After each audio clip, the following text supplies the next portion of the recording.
우리에게 시대를 지나면서 사용되어졌던 익숙한 말들이 있습니다. 그 가운데 하나는 인사가 있어요.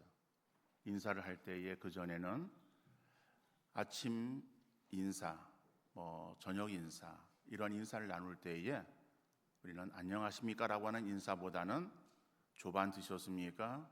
아니면 식사하셨습니까? 라고 하는 그러한 인사로 만날 때에 서로 인사를 나누었습니다. 하루에 3끼 음식을 먹는다, 밥을 먹는다는 것이 우리에게는 매우 힘들었던 그러한 시절을 우리가 지나면서, 그래서 만날 때에 그러한 식사를 했는가라고 하는 것을 서로 물으면서 인사로 대신했던 그러한 적이 있어요. 그런 것들이 이제 흘러나오면서 또 그렇게 인사가 또 계속되어지기도 했었습니다. 또 그 가운데 하나가 무엇인가 하면은 힘들고 어려운 시절을 지나면서 죽겠다라고 하는 그런 생각들을 많이 한 거예요. 힘들어 죽겠다. 힘들어 죽겠는데 그 힘들어 죽겠는 것만 아니라 배고파도 죽겠다. 그죠? 여러 가지 그런 힘든 그런 상황 속에서도 그냥 괴로워 죽겠다라고 이렇게 말을 표현하고요. 심지어는 좋을 때도, 좋은 그런 상황인데도 죽겠다라고 하는 말을 뒤에다 붙이는 거예요. 좋아 죽겠다. 그죠? 기뻐 죽겠다. 이게 참 이거는 어떤 시대 상황을 나타내고 있는 그러한 어떠한 그 표현들이라고 생각이 되어집니다. 그런데 이런 말들은 이제는 우리에게서 많이 사라졌어요. 주로 쓰고 있지는 않습니다. 나이 드신 분들, 이러한 분들에게 있어서 그저 습관적으로 만나면은 조반 드셨어요? 라고 이렇게 인사를 건네는 경우들은 우리가 볼 수 있지만은 대부분의 그런 사람들은 요즘은 인사를 안녕하세요라고 이렇게 평안을 묻는 그러한 인사를 나누고 있어요. 근데 미국 사람들도 그렇죠. 인사가 그냥 평안하십니까? 안녕하십니까? 라고 하는 그런 인사를 나누고 있어요. 아침 만날 때에 굿모닝이라고 하는 그러한 인사, 그런 인사예요. 그런데 그러한 평안을 묻는 그러한 인사가 우리나라나 미국이나 대부분의 그런 사람들 그런 것이 아니라 중동 지역에도 다 그러한 인사를 쓰고 있습니다. 중동 지역에서 오면은 그 발음들은 좀 달라요. 그러나 다 같이 샬롬이라고 하는 단어를 쓰고 있어요. 샬롬, 샬렘 이런 어떤 표현들을 다 거의 다 쓰고 있는 것을 알 수가 있어요. 그러니까 그 말이 무슨 말인가 하면은 평안을 구하는 거라는 그 말이죠. 자, 우리나라의 인사가 그전에는 식사하셨습니까? 라고 하는 그런 인사에서 지금은 평안하십니까? 라고 하는 인사로 바뀌었듯이 이스라엘에 있어서도 지금은 평안, 샬롬이라고 하는 그러한 인사로 대신하고 있어요. 더 좋으면은 샬롬, 샬롬이라고 연거푸어서 샬롬을 반복하는 그러한 인사를 하기도 합니다. 그런데 이 이스라엘에 있어서 초대교회는 샬롬이라고 하는 인사를 쓰지 않았어요. 초대교회의 그들에게 있어서 인사는 마라나타라고 하는 그러한 인사를 서로가 나누었습니다. 근데 이 마라나타라고 하는 그러한 단어는 아람어로 되어진 말이에요. 아람어예요. 아랍어가 아니라 아람어입니다. 아람어라고 하는 것은 그 예수님 당시에 이 중동 지역의 나라들에서 사용되어지던 그러한 공통어입니다. 그 아람어로 마라나타를 성경에서 헬라어로 번역을 하면서 좀 의미가 다르게 쓰여지고 있어요. 우리 성경에는 고린도전서 16장 22절과 요한계시록 22장 20절에 두 군데 이 마라나타라고 하는 그러한 말이 나오고 있는데, 이 헬라어로 된 원문을 이렇게 보면요, 원문이 몇 개 있습니다. 근데 대표적인 그러한 원문이 두 개 버전을 우리가 알 수 있는데, 한 개의 버전이 무엇인가 하면은 UBS 3판이라고 하는 거예요. USB가 아니라 UBS 3판. 그래서 UBS 3판에는 이 마라나타라고 하는 그러한 단어를 어떻게 쓰고 있는가 하면은 주여 어서 오시옵소서로 그렇게 쓰고 있어요. 그런데 이 표준 원문 그 헬라어 성경에서는 우리 주께서 오셨다라고 그렇게 쓰고 있습니다. 그러니까는 그 UBS 3판에서는 우리 주여 오시옵소서라고 하는 그런 미래적인 의미로 이것을 쓰고 있다고 한다면은 이 원문 그 번역 그 헬라 번역 성경에서는 이것을 우리 주께서 오셨다라고 하는 과거형으로 이것을 쓰고 있다. 자, 그래서 미래형이냐 현재형이냐라고 하는 그런 것이 약간의 차이가 있습니다만은, 그러나 이 어떠한 것으로 보던 이 단어는 마라나타라고 하는 단어는 재림의 그러한 재림을 기다리고 있는 관점에서 볼 때에 뜻이 다르지 않다라고 그렇게 볼 수 있는 거예요. 자, 이 말이 무슨 말인가 하면은요, 예수님, 우리 주님은 고린도 교회 성도들에게 이미 그들에게 임하셨어요. 다시 말하면 우리가 구원받는 것은 어떻게 구원을 얻습니까? 예수 그리스도를 믿음으로 인해서 구원함을 얻는 거예요. 예수 그리스도를 믿는다라고 하는 것은 예수 그리스도를 영접하는 거예요. 예수 그리스도를 모셔드리는 거예요. 그러니까 예수 그리스도를 모셔드렸다라고 하는 것은 우리의 마음속에 예수 그리스도를 나의 구세주, 나의 또한 마스터로, 주인으로 모셔드렸다라고 하는 것을 의미하는 말이거든요. 그러니까는 이미 그 예수님 우리 가운데 거하시는 거예요. 그래서 우리는 거하시는 그러한 주님과 지금 함께 우리가 동행하는 삶을 살아가는 것이 그리스도인의 삶이죠. 그런데 우리 가운데 거하신 그러한 그 주님은 우리에게 재림하지는 않았어요. 그러니까 재림의 주님은 앞으로 오신다라고 하는 거예요. 그러니까는 주님은 이미 우리에게 오셨지만은 우리는 오신 주님만을 바라보는 것이 아니라 오신 주님을 모시고 주님과 동행하는 삶을 살아가면서 다시 오시마 약속하신 그 주님을 바라보는 그러한 재림의 믿음으로 살아야 됨을 말하고 있는 거예요. 근데 주님은 지금도 마찬가지죠. 고린도 교회만 그런 것이 아니라 오늘 우리에게도 마찬가지예요. 우리에게도 그 예수 그리스도는 우리 가운데 거하십니다. 우리가 예수 그리스도가 내 안에 거하심으로 내가 구원받은 자가 되어진 거예요. 나는 구원받았을 때에 예수 그리스도를 성령으로 인해서 내 마음 가운데에 나의 구세주와 나의 구주로, 나의 주님으로, 주인으로 내가 모셔드렸어요. 그래서 이제는 내 안에 주님이 계시고 그 주님과 함께 동행하는 삶을 살아가는 거예요.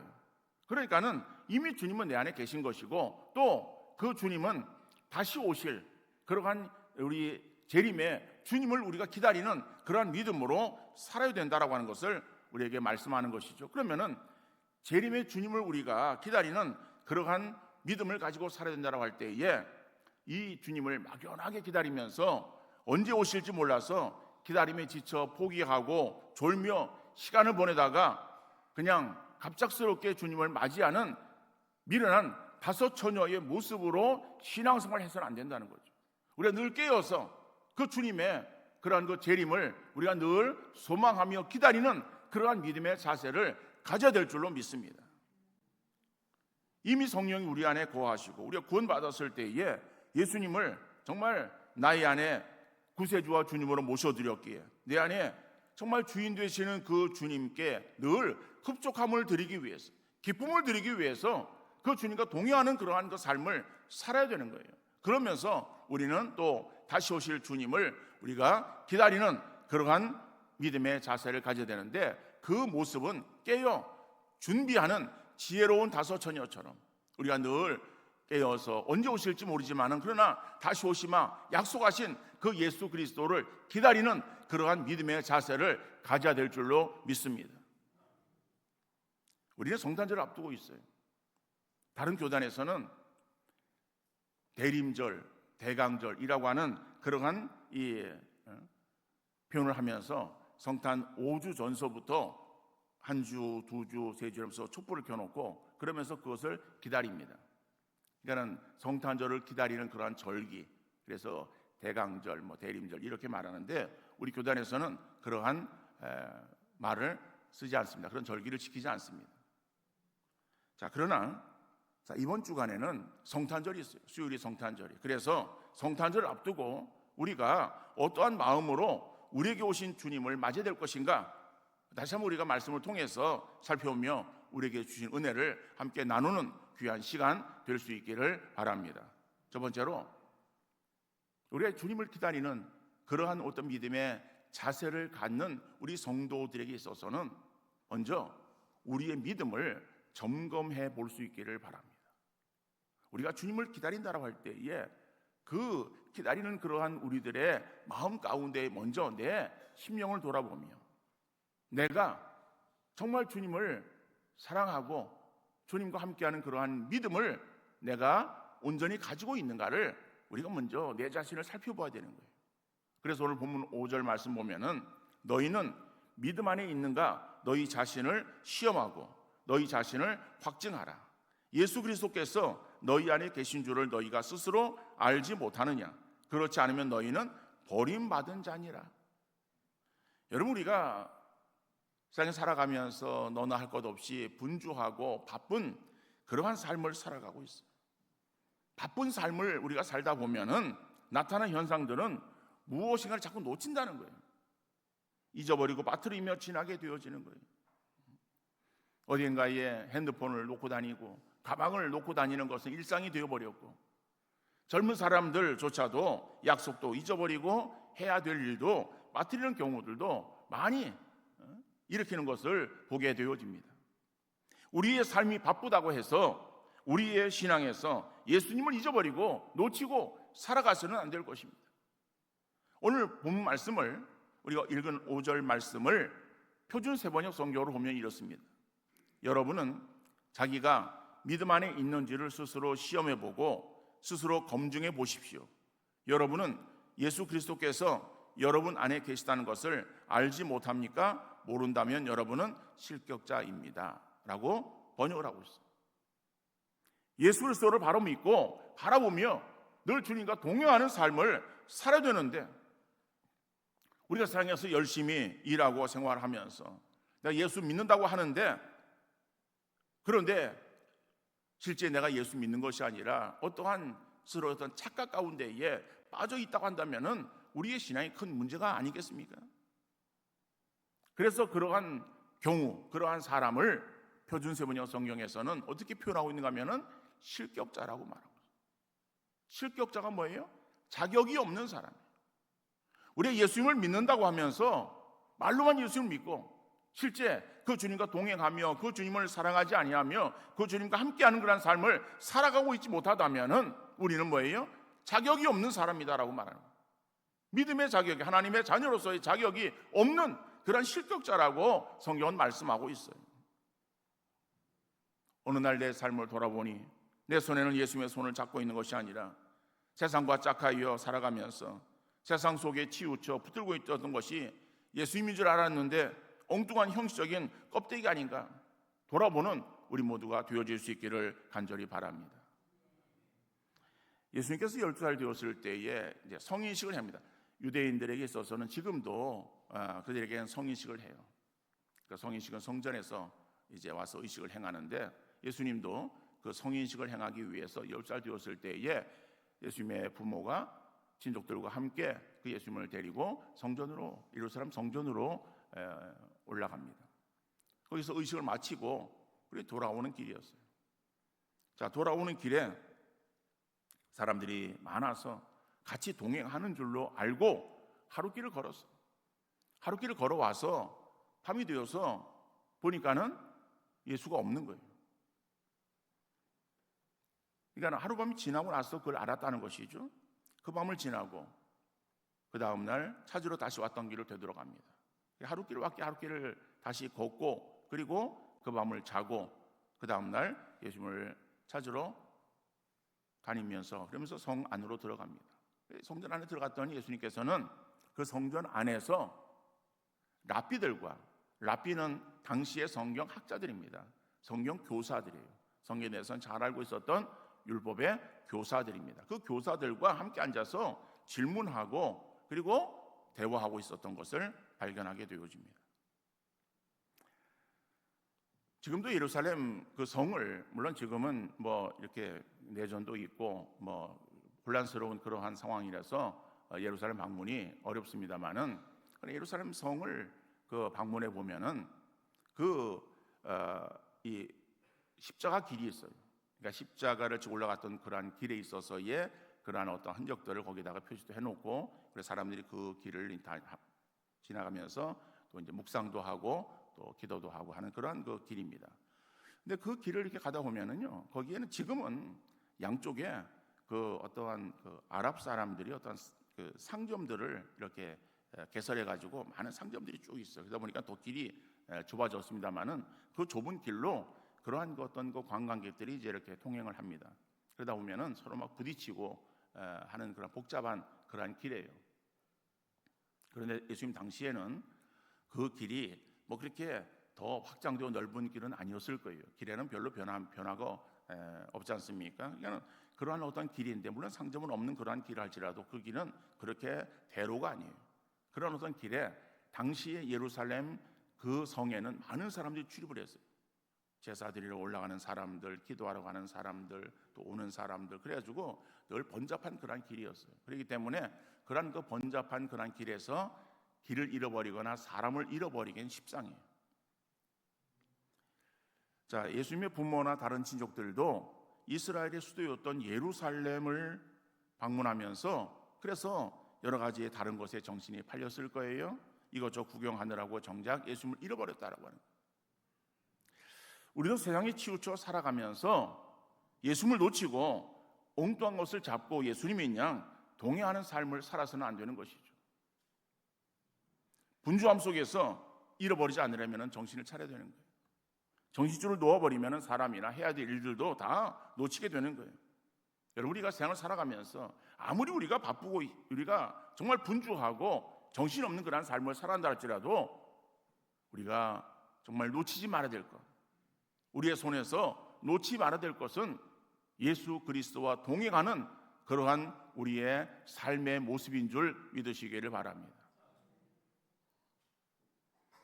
성탄절 앞두고 세상은 아주 조용해요. 성탄절이 언제 주어질지 뭐 달력을 보지 않으면은 전혀 인식할 수 없을 정도로 예전에는 가게마다 울려 퍼지던 캐롤송이나 성탄 장식도 보기 어렵습니다. 대형 몰이나 백화점에는 성탄 장식을 해놓았지만은 거기에는 축성탄이라고 하는 글자를 찾아볼 수가 없어요. 여러분, 세상은 그렇지만은 오늘 우리에게 있어서의 성탄절은 큰 의미가 있는 절기예요. 우리의 죄를 위해서 인간이 몸을 입고 이 땅에 오셔서 십자가를 지신 예수 그리스도, 우리의 대속 제물 되시사 십자가에서의 죽으심으로 우리를 구원하시기 위해서 인간의 몸을 입고 오셨어요. 인간이 죄를 지었기 때문에 그 인간이 지은 죄를 대속하시기 위해서는 우리 예수님께서 인간의 몸을 입고 오셔야만 되었기에 인간의 몸을 입고 이 땅에 오신 바로 그 절기가 성탄절 아닙니까? 그렇기 때문에 이 성탄절은 그냥 우리가 예수님이 탄생하셨다라고 하는 어떠한 탄생의 인사로 끝나야 될 그러한 절기가 아니에요. 나를 위해서 오신 예수 그리스도, 나에게 있어서의 구원과 영생이라고 하는 그러한 놀라운 선물을 주시기 위해서 오신 그 예수 그리스도의 탄생을 우리가 정말 축하하며 감사하며 찬양하며 영광 돌리는 그러한 그 시간이 되어야 될 줄로 믿습니다. 그러면은 우리가 이러한 성탄절을 맞이하면서 어린아이의 모습처럼 기뻐 뛰며 그냥 즐거워야 되는가? 그런 것은 아니에요. 성탄의 의미를 다시 한번 새겨오면서 먼저 내 마음속에 진정으로 예수님을 향하는 그러한 사랑이 변하지 않았는, 예수님을 정말 내가 붙들고 예수님과 동행하는 그러한 삶을 살아가고 있는가를 늘 돌아보는 귀한 시간 되어질 수 있기를 간절히 바랍니다. 에녹이라고 하는 사람도 365년의 인생을 살았어요. 65년의 그러한 그 시간 속에서는 어떻게 살았는지를 성경은 말하고 있지 않습니다만은 정신없이 살았던 것 같아요. 하나님을 외면하고 하나님과 관계없는 그러한 삶을 살았던 것 같아요. 그래서 어떠한 계기인지 모르지만 정말 그가 자기의 신앙을 돌아보았어요. 그래서 불신앙적인 자기의 모습을 돌아보게 됩니다. 그리고 깨닫고 회개하고 하나님을 찾았어요. 그리고 그 뒤에 300년의 그러한 시간을 성경은 어떻게 증가하고 있습니까? 하나님과 동행하는 삶을 살았다라고 말하고 있어요. 오늘 우리의 신앙생활에 있어서 주님과 동행하는 그러한 그 삶을 살아가는 것이 중요하다라고 하는 것이죠. 필요한 거예요. 그러기 위해서는 정말 내가 주님을 모시고 주님과 함께하는 그러한 신앙의 삶을 살아가고 있는 거예요. 우리의 신앙을 늘 돌이키는 우리 모든 성도 되어지시고, 특별히 성탄절을 앞두고 우리의 신앙을 되돌아보는 귀한 시간 되어질 수 있기를 간절히 바랍니다. 두 번째로 오면은 목자의 뒤를 따라 동행할 수 있기를 바랍니다. 오늘 본문 4절 말씀 보면은 그리스도께서 약하심으로 십자가에 못 박히셨으나 하나님의 능력으로 살아계시니 우리도 그 안에서 약하나 너희에게 대하여 하나님의 능력으로 그와 함께 살리라. 그리스도께서 약하심으로 십자가에 못 박히셨다라고 말하는 거예요. 여러분, 십자가에 못 박히셨다라고 하는 것은 예수님에게 있어서는 수치예요, 치욕이에요. 빌립보서 2장 8절 말씀 보면은 사람의 모양으로 나타나사 자기를 낮추시고 죽기까지 복종하셨으니 십자가에 죽으십니다. 그러니까 십자가에 죽으심은 자기를 낮추심에 최대의 그러한 그 비하의 최고 극치라고 하는 것을 나타내고 있어요. 그러면은 예수님께서 산헤드린 공의회 70인 그 산헤드린 공의회보다 약하셔서 못나서, 그래서 그 공의 결정에 따라서 순환을 당하시고 죽임을 당하셨습니까? 예수님은 하나님의 아들이시고 우리의 죄를 위해서 인간의 몸을 입고 오셔서 십자가에 죽는 것이 하나님의 뜻이었기에 그 하나님의 뜻에 순종하신 거예요. 순종하시기 위해서 십자가를 지신 거예요. 약해서 사람들이 어떠한 힘에 눌려서 어쩔 수 없이 십자가를 진 것이 아니다라고 하는 거예요. 요한복음 10장 18절 말씀 보면은 이를 내게서 빼앗는 자가 있는 것이 아니라 내가 스스로 버리노라. 나는 버릴 권세도 있고 다시 얻을 권세도 있으니 이 계명은 내 아버지에게서 받아노라 하시니라. 여러분, 예수님은 십자가에서 죽을 수도 있고 아니면 죽지 않을 수도 있는 권세를 가지고 계셨어요. 그러나 십자가에서의 피 흘려 죽으시는 것이 하나님의 뜻을 이루시는 것인 걸 알았기 때문에, 그래서 우리의 죄를 대속하시기 위해서 스스로 십자가에서 목숨을 버리신 거예요.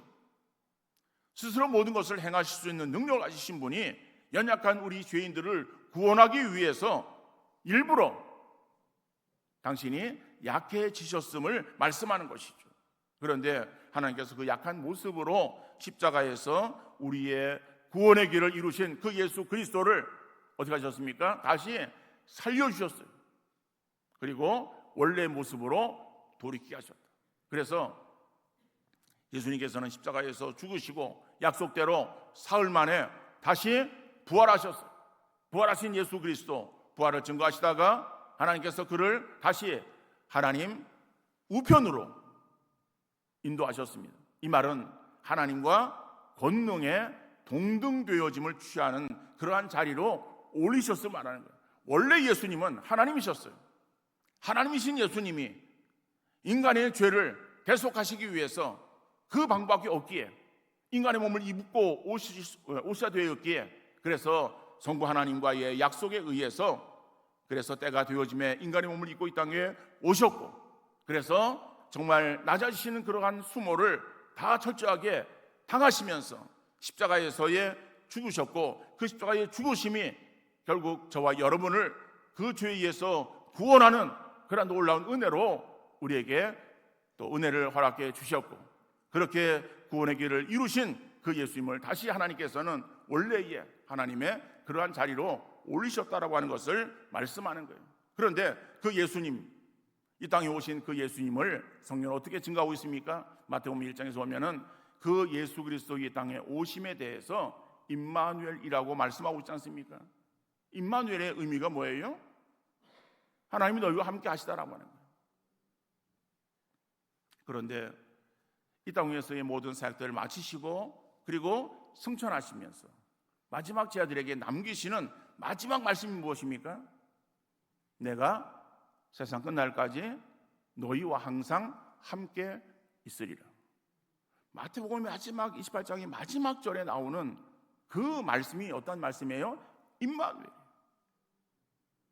마태복음 1장에서도 임마누엘을 말씀하신 그러한 주님이 마태복음 28장 마지막 절에서 나타나고 있는 그러한 임마누엘을 말씀하요. 그러니까 그 주님은 예수님이 이 땅에 오셨을 때만 임마누엘이 아니라 세상 끝날까지 너희와 항상 함께 계시는 임마누엘 주님, 우리와 함께 하시는 주님은 임마누엘 주님이신 줄 믿으시기를 바랍니다. 그런데 그 임마누엘 주님은 우리와 어떻게 우리와 함께 하시는가? 목자로 함께 하시는 거예요. 목자로. 구약의 선지자들은 오실 메시아에 대해서 예언을 했습니다. 그러면서 그 이스라엘 백성들에게 있어서 하나님을 떠나고 그 다음에 우상을 섬기고 죄악으로 떨어지는 그러한 백성들을 향해서 회개하고 하나님께로 돌아올 것에 대한 회개를 촉구하시는 것이죠. 그러면서 그들에게 있어서의 이 메시아에 대한 예언을 하십니다. 특별히 이사야 선지자는 그 메시아에 대한 예언을 가장 많이 한 선지자예요. 그래서 이사야가 예언한 그런 내용 가운데서 이사야 40장 10절로 11절 말씀 보면은 보라 주 여호와께서 장차 강한 자로 임하실 것이요 친히 그의 팔로 다스리실 것이라. 보라 상급이 그에게 있고 보응이 그의 앞에 있으며 그는 목자같이 양떼를 먹이시며 어린 양을 그 팔로 모아 품에 안으시며 젖먹이는 암컷들을 온순히 인도하시리로다. 여러분, 다시 오실 메시아 예수 그리스도는 어떤 분 오신다고 이사야는 예언하고 있습니까? 목자로 오심을 말씀하는 거예요. 목자같이 양떼를 먹이시며 어린 양을 그 팔로 모아 품에 안으시며 젖먹이는 암컷들을 온순히 인도하시는 그러한 목자 되시는 주님을 말씀하고 있어요. 요한복음 10장 11절 말씀에서도 나는 선한 목자라. 선한 목자는 양들을 위하여 목숨을 버리느니라. 이 땅에 오신 예수 그리스도, 나는 선한 목자라고 말씀하는 거예요. 구약의 이사야 선지자가 예언하고 있는 그 메시아 예수 그리스도는 목자로 이 땅에 오실 것을 말씀하고 목자로 이 땅에 오실 것을 예언한 그 예언대로 예수님은 나는 선한 목자라고 자신의 정체성에 대해서 분명하게 말씀하셨어요. 여러분, 예수님은 항상 우리를 떠나지 아니하시고 우리와 함께 하시는 선한 목자임을 확신하며 주님을 떠나 방황하지 않기를 바랍니다. 선한 목자 되시는 예수님에게서 멀어지거나 떠나는 것은 자유가 아니라 죽음이에요. 양들은 광야와 같은 그러한 그 지형에서 스스로 살아갈 수 없었던 그러한 동물들이었습니다. 그들에서 그 양들에게 필요한 그러한 존재는 바로 목자예요. 목자가 그 양들을 인도하지 않으면은 양들에게 있어서는 아무리 그 수가 많다 할지라도 다 죽음을 당할 수밖에 없는 그러한 상황에 놓여 있었다라고 합니다. 그러나 그러한 상황 속에서도 그 양들이 잘 자랄 수 있었던 것은 목자의 인도함 가운데 있었기 때문에 그렇다는 것이죠. 오늘도 마찬가지예요. 하나님은 우리에게 있어서의, 주님은 우리에게 있어서의 목자가 되시는, 목자가 되셔서 우리를 인도하시는 그 주님의 품 안에 거할 때에 우리가 그 안에서의 승리의 삶을 살게 되어지는 줄 믿으시기를 바랍니다. 목자는 양들을 위해서 정말 자기의 모든 것들을 다 헌신하며 또 양들을 가장 좋은 꼴로 인도하고 정말 그들을 안전한 길로 인도하고 그들에게 마실 물을 제공하는 그러한, 그래서 정말 살기 가장 합당한 그러한 곳으로 인도하는 역할을 감당하는 것이 목자의 모습이다. 오늘 주님이 우리에게 있어서 목자가 되시고 말씀하는 거예요. 그러니까 우리가 그 주님과 동행하는 그러한 믿음의 삶을 살아가기를 더욱더 힘쓰는 여러분들 되어질 수 있기를 간절히 바랍니다. 유명한 복음 전도자였던 길모아 목사는 어느 날 작은 마을을 지나다가 주방용품을 팔고 있는 어느 노인과 이야기를 나누게 되었어요. 안녕하세요 할아버지, 요즘 장사는 잘 되십니까? 예, 그럭저럭 잘 됩니다. 할아버지는 예수님을 믿으십니까? 예, 물론 믿습니다. 예수님 믿고 구원받는다는 것이 정말 위대한 일 같습니다. 그러자 길모 목사, 그래요? 그런데 이 할아버지가 그렇지만 그보다 더 위대한 일이 있어요. 그게 뭡니까? 그거는 나를 구원해 준 바로 그분과 동행하는 삶을 사는 것입니다 라고 대답을 했어요. 그래, 우리가 구원받은 거 감사한 일이죠. 귀한 일이죠. 그런데 그러한 은혜를 받은 우리 성도들의 모습은 어떤 모습으로 주님께 보답해야 되는가 하면은 주님과 동행하는 삶을 살아야 되는 거예요. 주님과 정말 동행하는 그런 삶을 살아갈 때에 우리는 더욱더 평안과 안정을 누릴 수 있는 것이고 복된 삶을 누리며 행복의 삶을 누리게 되어지는 줄 믿으시기를 바랍니다. 우리 가는 길이 거친 광야길과 같아도 그 길에 나 홀로 내버려진 것이 아니라 임마누엘 되시는 주님이 목자가 되셔서 나를 지키고 인도해 주심을 확신하고 주님과 동행하는 삶을 살아가는 귀한 성도 다 되어질 수 있기를 간절히 바랍니다. 성탄절을 앞두고 성육신하신 예수님만 즐거워하고 기뻐해서는 안 됩니다. 나를 사랑하셔서 구원하시고 지금도 나를 사랑하고 계시며 늘 함께 가시는 그 예수님과 동행하며 다시 오실 주님을 소망하는 믿음으로 승리하는 우리 귀한 믿음의 성도 다 되어질 수 있기를 주님 이름으로 축원합니다.